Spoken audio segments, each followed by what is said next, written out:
A very good morning, all of you. Today, we will study about the collective farming system. This is a specialized kind of agriculture system which was initially practiced in the communist nations of the world, but now certain areas of the developing countries have also started this type of collective farming system for the development of agriculture and the economic upliftment of the area. आज हम सामूहिक कृषि व्यवस्था का अध्ययन करेंगे। यह कृषि व्यवस्था विश्व के कम्युनिस्ट देशों में अपनाई जाती है, पर अब कुछ विकासशील देशों में कुछ जो आदिवासी क्षेत्र हैं या अन्य कम विकसित क्षेत्र हैं, उनमें भी इस प्रकार की सामूहिक कृषि व्यवस्था का प्रचलन बढ़ रहा है, जिससे कि उस क्षेत्र की आर्थिक विकास और कृषि के विकास को नए आयाम दिए जा सकें। सामूहिक कृषि व्यवस्था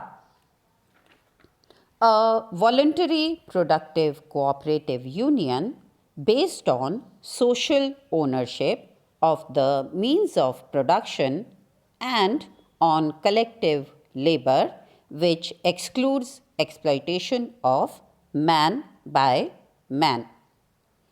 उत्पादन के स्रोतों एवं सामूहिक श्रम पर सामाजिक स्वामित्व पर आधारित एक स्वैच्छिक उत्पादक सहकारी संघ जिसमें मानव द्वारा मानव का शोषण नहीं होता है।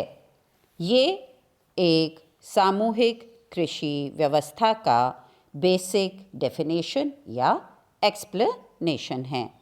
इससे हम ये समझ सकते हैं कि सामूहिक फार्म एक ऐसा कृषि व्यवस्था है जिस पर कुछ व्यक्तियों का संयुक्त स्वामित्व या अधिकार होता है तथा एक पूर्व नियोजित योजना के अनुसार यह संचालित होता है। सामुदायिक कृषि व्यवस्था में, जैसा कि हमने अभी इसकी परिभाषा से देखा, एक समुदाय के व्यक्तियों का कृषि व्यवस्था पर नियंत्रण होता है और यह एक समुदाय का सुदृढ़ संगठन होता है। यह व्यवस्था पहले रूस, चीन, Mexico, Hungary, Romania, Poland, Albania, चेक गणराज्य, वियतनाम, इज़राइल, क्यूबा, उत्तरी कोरिया जैसे कम्युनिस्ट नेशंस में प्रचलित थी। और जैसा कि मैंने अभी कहा कि अब यह व्यवस्था उन क्षेत्रों में भी की जाने लगी है जहाँ पर कि एक समुदाय अपना आर्थिक विकास और कृषि विकास करना चाहता है, तो समुदाय के लोग मिल करके इस तरीके का कृषि संगठन बनाते हैं जो कि उस क्षेत्र के निवासियों के आर्थिक उन्नति में सहायक होता है। सामुदायिक फार्मों को कोलखोज कहा जाता है। रूस और चाइना में जो ये सामुदायिक फार्म होते हैं वो कोलखोज कहलाते हैं। अब हम देखते हैं सामुदायिक कृषि व्यवस्था की प्रमुख विशेषताएं। जैसा कि हमारे परिभाषा से हमें पता चलता है कि सामुदायिक कृषि व्यवस्था का जो मेन एम है वो है कि मानव के द्वारा शोषण न हो, और इसलिए इस व्यवस्था का जो मेन एम होता है वो होता है कि पूरे समुदाय को सामाजिक संतोष की प्राप्ति हो, और इसके लिए जीवन यापन के लिए कृषि को सामूहिक तरीके से किया जाए और पूरे समुदाय के सभी लोगों को सामाजिक संतोष की प्राप्ति हो, यह इस कृषि व्यवस्था की मूल भावना होती है। छोटे छोटे व्यक्तिगत खेतों को मिलाकर बड़े फार्म का आकार दिया जाता है। उस क्षेत्र के जो उस समुदाय के निवासी होते हैं, उनके जो खेत होते हैं उनको कंबाइन किया जाता है और एक बड़े फार्म का आकार दिया जाता है।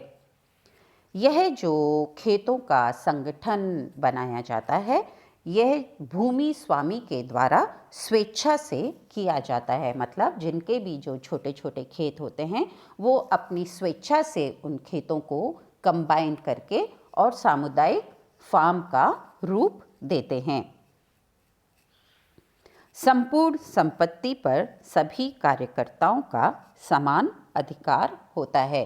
खेत चाहे किसी भी साइज़ का हो, किसी का खेत बड़ा हो सकता है, किसी का खेत थोड़ा छोटा हो सकता है, पर जब कंबाइन करके एक बड़ा फार्म बनाया जाता है तो उस फार्म पर उन सभी कार्यकर्ताओं का, जिन्होंने कि अपने खेतों को उसमें कंबाइन किया है, समान अधिकार होता है, इररेस्पेक्टिव ऑफ द फैक्टर कि किसका खेत कॉम्बिनेशन से पहले किस साइज़ का था।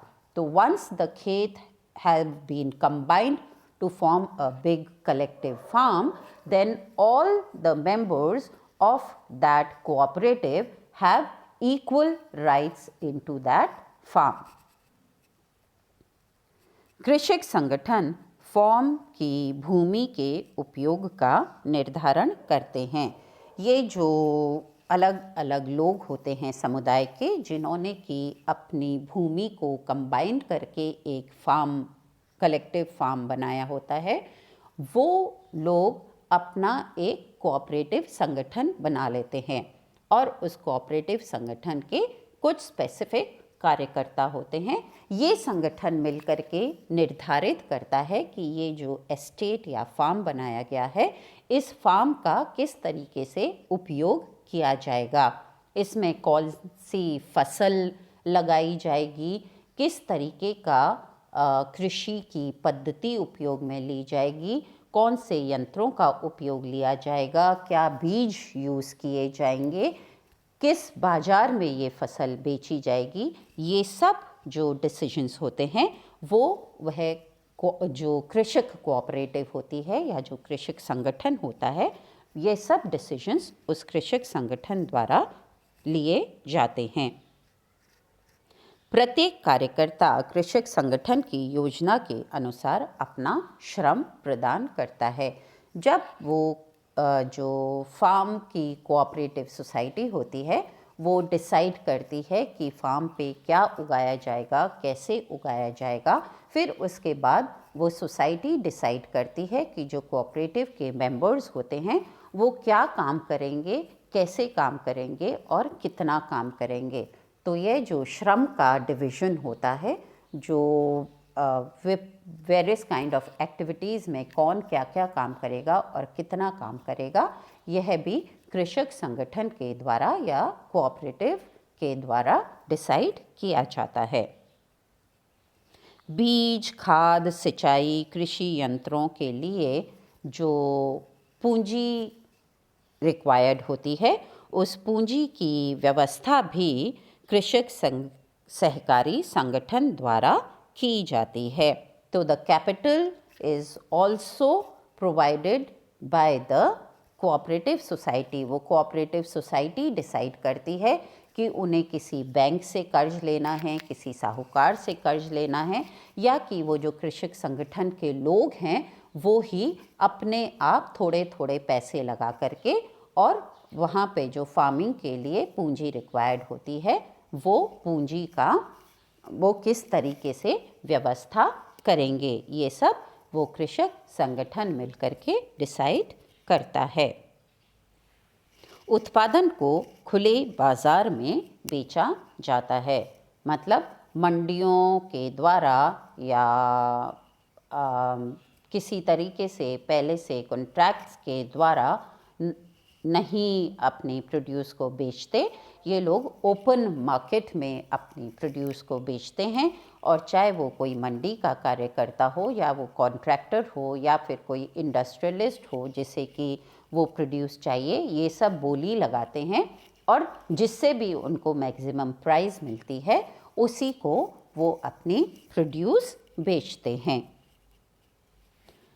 और फिर जो प्रोड्यूस होती है उसमें जो इन लोगों को इनकम या प्रॉफिट जो मिलता है वो है प्रॉफिट सभी जो कोऑपरेटिव के मेंबर्स होते हैं उन्होंने कितना लेबर दिया है, क्या काम किया है, कितना अपना इनपुट दिया है, उस इनपुट के हिसाब से उस प्रॉफिट को कोऑपरेटिव के सभी मेंबर्स में डिवाइड कर दिया जाता है।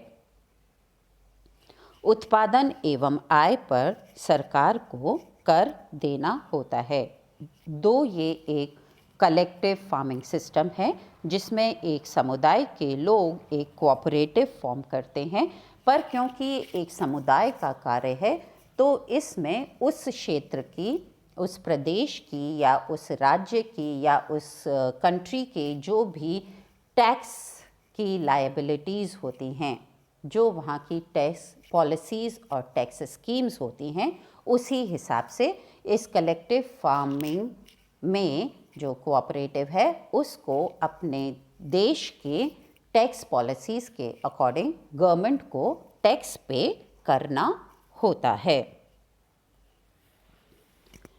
तो हमने ये देखा कि सामुदायिक कृषि व्यवस्था की मेजर क्या विशेषताएं हैं।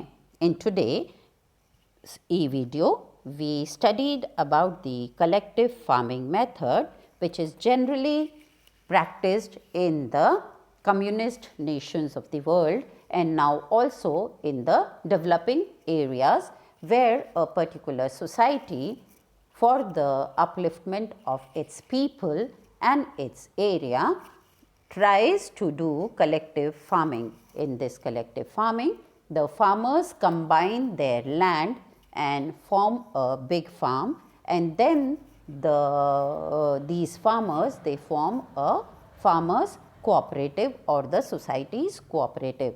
This cooperative takes the decisions regarding the use of land, the type of crop, the methodology, where the crop is going to be put into the market, what price is to be taken, and how and what type of inputs the members of the cooperative are going to give for the production into that farm. And then the profits are also divided amongst the members of the cooperative in accordance to the work done by them.